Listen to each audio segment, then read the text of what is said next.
Praise the lord. యేసు రక్తమే జయము. మన రక్షకుడు మన విమోచకుడైన యేసుక్రీస్తు పరిశుద్ధ నామములో అందరికీ వందనాలు. చిన్న ప్రార్థన ద్వారా ఈ రాత్రికాల వాక్యధ్యానం చేసుకుందాము.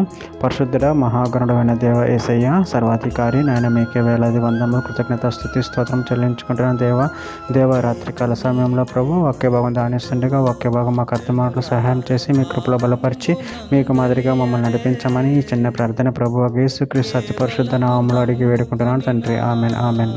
ప్రకటన గ్రంథం 2వ అధ్యాయం 10వ వచనము. ఇదిగో మీరు శోధింపబడినట్లు అపవాది మీలో కొందరిని చెరలో వేయింపబోచున్నాడు.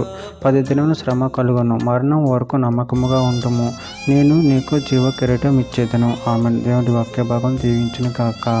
ప్రభునందు ప్రియులారా, మనం ఇక్కడ వాక్య భాగంలో గమనించినట్లయితే ఇదిగా మీరు శోధింపబడినట్లు అపవాది మీలో కొందరిని చెరలో వేయింపబోచున్నాడు. 10 దినములు శ్రమ కలుగును, మరణం వరకు నమ్మకముగా ఉండుము, నేను నీకు జీవ కిరీటం ఇచ్చేదను. అదేవిధంగా వాక్య భాగంలో గమనించినట్లయితే మత్తయి సువార్త 10వ అధ్యాయం 22వ వచనంలో మీరు నా నామ నిమిత్తం అందరి చేత ద్వేషింపబడుతారు, అంతం వరకును సహించిన వాడు రక్షింపబడును. మత్తయి సువార్త 10వ అధ్యాయం 28వ వచనంలో మరియు ఆత్మను చంపనేరక దేహమును చంపు వారికి భయపడుకుడి కానీ ఆత్మను దేహమును కూడా నరకంలో నశింపజేయగలవానికి మిక్కిలి భయపడి. ఎఫెసీయులకు రాసిన పత్రిక 6వ అధ్యాయం 12వ వచనంలో ఏలయనగా మనము పోరాడినది శరీరులతో కాదు కానీ ప్రధానులతోనూ అధికారులతోనూ ప్రస్తుత అంధకార సంబంధాలకు లోకనాథులతోనూ ఆకాశ మండలమందున్న దురాత్మల సమూహములతోనూ పోరాడుచున్నాము.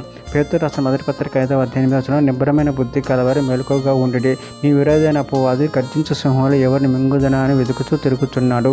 మార్కు సువార్త 8వ అధ్యాయం 35వ వచనం తన ప్రాణం రక్షించుకొని గోరువాడు దాన్ని పోగొట్టుకొను, నా నిమిత్తము సువార్త నిమిత్తము తన ప్రాణమును పోగొట్టుకునేవాడు దాన్ని రక్షించుకొనును. యెషయా గ్రంథం 35వ అధ్యాయం 4వ వచనంలో తత్తరిల్లు హృదయములతో ఇట్లనుడి, భయపడక ధైర్యముగా ఉండి, ప్రతిదండన చేయుటకే మీ దేవుడు వచ్చుచున్నాడు, ప్రతిదండనను దేవుడు చేయదగిన ప్రతీకారమును ఆయన చేయును, ఆయన వచ్చి తానే మిమ్మల్ని రక్షించును.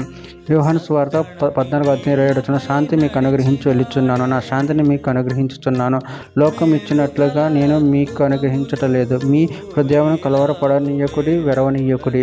చివరిగా ఒక మాట, రోమిలకు రాసిన పత్రిక 2వ అధ్యాయం 7వ వచనంలో సత్క్రియను ఓపికగా చేయొచ్చు, మహిమను ఘనతను అక్షయతను వెతుక్క వారికి నిత్య జీవము నిచ్చును. ఆమె దేవుడి వాక్య భాగం దీవించును కాక. చిన్న ప్రార్థన చేసుకుందాము.